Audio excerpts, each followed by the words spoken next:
ಬಂಗಾರದಿಂದ, ಬೆಳ್ಳಿಯಿಂದ, ತಾಮ್ರದಿಂದ, ಕಂಚಿನಿಂದ ಹಾಗೂ ಮಣ್ಣಿನಿಂದ ಕೂಡ ಮಾಡಲಾಗಿತ್ತು. ಆ ಮೂರ್ತಿಯನ್ನು ನೋಡಿದಾಗ ಅವರಿಗೆ ಹೆಮ್ಮೆ, ಅದು ನಾಶವಾಗುವುದಿಲ್ಲ ಅಂತ ಅವರು ಭಾವಿಸ್ತಾ ಇದ್ರು. ಆದರೆ ಒಂದು ಕಲ್ಲು ಆ ಇಡೀ ಮೂರ್ತಿಯನ್ನ ಚೂರು ಚೂರು ಮಾಡ್ತದೆ. ಇದರ ಅರ್ಥ ಇಷ್ಟೇ, ನಾನೇ ಎಲ್ಲ ಅನ್ನೋ ಅರಿವನ್ನ ನಾವು ಬಿಟ್ಬಿಡ್ಬೇಕು.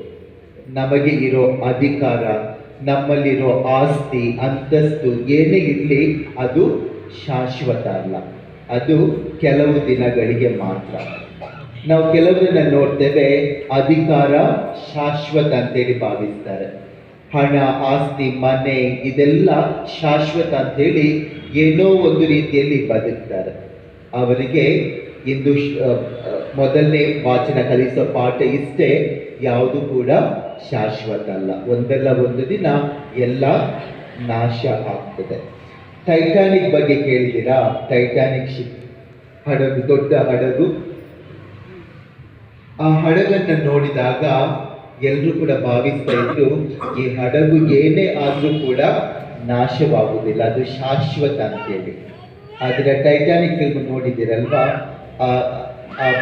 ಆ ದೋಣಿ ಏನಾಗ್ತದೆ, ಮುಳುಗೋಗಿ ಅದರಲ್ಲಿದ್ದವರೆಲ್ಲ ಸಾವನ್ನಪ್ತಾರೆ.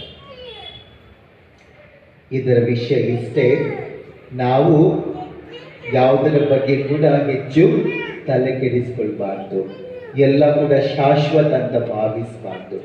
ನಾವು ತಲೆ ತಗ್ಗಿಸಿ ದೇವರಲ್ಲಿ ವಿಶ್ವಾಸ ಬಿಟ್ಟು ಜೀವಿಸಬೇಕು.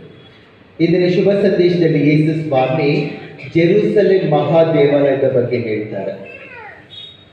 ಆ ಜೆರೂಸಲೇಮ್ ಮಹಾದೇವಾಲಯ ಅಂದರೆ ಇಸ್ರಾಯೇಲರಿಗೆ ಒಂದು ಹೆಮ್ಮೆ. ಆ ದೇವಾಲಯದ ಸೊಬಗು, ಅದರ ಒಂದು ಆಡಂಬರ, ಇದನ್ನೆಲ್ಲ ನೋಡುವಾಗ ಹೆಮ್ಮೆಯಿಂದ ಜನ ಅದರ ಬಗ್ಗೆ ಮಾತಾಡ್ತಾ ಇದ್ರು. ಆದರೆ ಯೇಸು ಸ್ವಾಮಿ ಇವತ್ತು ಹೇಳ್ತಾರೆ, ಆ ಜೆರೂಸಲೇಮ್ ದೇವಾಲಯದ ಕಲ್ಲಿನ ಮೇಲೆ ಕಲ್ಲು ಉಳಿಯದು, ಹಾಗಂತ ಹೇಳಿದ್ರೆ ಅದು ನಾಶವಾಗ್ತದೆ. ಯೇಸು ಸ್ವಾಮಿ ಹೇಳಿದ ಹಾಗೆ ಯುದ್ಧದ ಸಂದರ್ಭದಲ್ಲಿ ಆ ದೇವಾಲಯ ನಾಶಗೊಳಿಸ್ತಾರೆ. ಅಷ್ಟು ಸುಂದರವಾದ ದೇವಾಲಯನೇ ಉಳಿಲಿಲ್ಲ, ಇನ್ನು ಬೇರೆ ಏನು ವಿಷಯ ಅಲ್ವಾ? ಆಮೇಲೆ ಎರಡನೇದಾಗಿ ಶುಭ ಸಂದೇಶದಲ್ಲಿ ಯೇಸು ಸ್ವಾಮಿ ಹೇಳ್ತಾರೆ, ಸುಳ್ಳು ಪ್ರವಾದಿಗಳು ಇರ್ತಾರೆ, ಅವರ ಬಗ್ಗೆ ಎಚ್ಚರವಾಗಿರಿ. ನಾನೇ ಆತ ಅಂಥೇಳಿ ನಿಮ್ಮ ತಲೆಯನ್ನು ಅವರು ಬ್ರೈನ್ ವಾಶ್ ಮಾಡ್ತಾರೆ. ಅದಕ್ಕೋಸ್ಕರ ಆ ಸುಳ್ಳು ಪ್ರವಾದಿಗಳ ಬಗ್ಗೆ ತಿಳಿದು ಅವರ ಹಿಂದೆ ಹೋಗಬೇಡಿ, ಎಚ್ಚರಿಕೆ ಇದ್ದೀರಿ. ಹಲವಾರು ಜನ ಹೇಳ್ತಾರೆ, ಪ್ರಪಂಚ ಅಂತ್ಯವಾಗ್ತದೆ, ಪ್ರಪಂಚ ನಾಶವಾಗ್ತದೆ.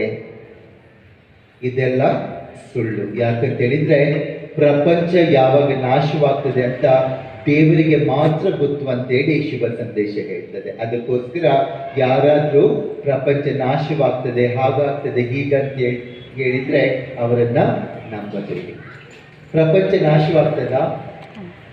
ಪ್ರಪಂಚ ಮುಗೀತದೆ ಯಾವಾಗ ನಾನು ಅಥವಾ ನೀವು ಸಾವನ್ನಪ್ತಿರೋ, ಯಾವಾಗ ನಮಗೆ ಮರಣ ಬರ್ತದೋ, ಆಗ ನಮಗೆ ಈ ಪ್ರಪಂಚ ನಾಶವಾದಾಗ.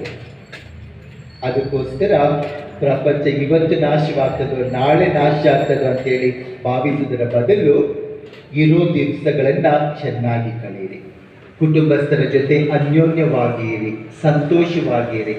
ನಾವು ಹಲವಾರು ವಿಡಿಯೋಗಳನ್ನು ನೋಡ್ತಾ ಇರ್ತೇವೆ ಅಲ್ವಾ? ಒಬ್ಬರು ಗುರುಗಳು ಹೀಗೆ ಪೂಜೆ ಮಾಡ್ತಾ ಇರುವಾಗಲೇ ಹಾರ್ಟ್ ಅಟ್ಯಾಕ್ ಬಂದು ತೀರೋಗ್ತಾರೆ. ಇನ್ನೊಬ್ಬ ಅಂಗಡಿಯಲ್ಲಿ ಏನೋ ವಸ್ತುಗಳನ್ನು ತಗೊಳ್ಳುವಾಗ ಅಲ್ಲೇ ಬಿದ್ದು ಸಾಯ್ತಾರೆ. ಇನ್ನು ಕೆಲವರು ಕ್ರಿಕೆಟ್ ಆಡುವಾಗ ಅಲ್ಲೇ ಬಿದ್ದು ಸಾಯ್ತಾರೆ. ಮರಣ ಯಾವಾಗ ಇದೆ ಅಂತ ಗೊತ್ತಾಗೋದಿಲ್ಲ. ಆದರೆ ಇವತ್ತಿನ ದಿನ ನಂದು, ಈ ಗಳಿಗೆ ನಂದು. ಅದಕ್ಕೋಸ್ಕರ ಇರೋ ದಿನಗಳನ್ನು ನಾವು ಚೆನ್ನಾಗಿ ಪ್ರೀತಿಯಿಂದ ಅನ್ಯೋನ್ಯತೆಯಿಂದ ಬಾಳುವುದು ನಮ್ಮ ಕರ್ತವ್ಯ. ಮೂರನೇದಾಗಿ ಶುಭ ಸಂದೇಶ ಹೇಳ್ತದೆ, ಪ್ರಪಂಚ ಅಂತ್ಯವಾಗುವ ಗಳಿಗೆಯಲ್ಲಿ ಭೂಕಂಪಗಳು ಬರ್ಬೋದು, ಪ್ರಳಯಗಳು ಬರ್ಬೋದು, ದೇಶ ಜಗಳ ಆಡ್ಬೋದು, ಇವೆಲ್ಲ ಸಂಭವಿಸ್ತವೆ. ನಾವು ಅದರ ಬಗ್ಗೆ ತಲೆ ಕೆಡಿಸಿಕೊಳ್ಳೋದು ಬೇಡ. ಇರೋ ದಿನಗಳನ್ನು ನಾವು ಸಂತೋಷವಾಗಿ ಕಳೆಯೋಣ, ದೇವರ ಇಚ್ಛೆಯಿಂದ ಜೀವಿಸೋಣ. ಆಗ ಅಲೆ ಬರಲಿ, ಸುನಾಮಿ ಬರಲಿ, ಭೂಕಂಪ ಬರಲಿ, ಪ್ರಳಯ ಬರಲಿ, ನಾವು ದೇವರ ಜೊತೆ ಅನ್ಯೋನ್ಯವಾಗಿದ್ದರೆ ಆ ದೇವರ ಸಾಮ್ರಾಜ್ಯ ನಮ್ಗಾಗ್ತದೆ. ಪ್ರಿಯರೇ, ಈ ಶುಭ ಸಂದೇಶದ ಮಾತುಗಳನ್ನು ನಾವು ಆಲಿಸಿ ಅದರಲ್ಲಿ ಜೀವಿಸಲು ಪ್ರಯತ್ನ ಪಡೋಣ.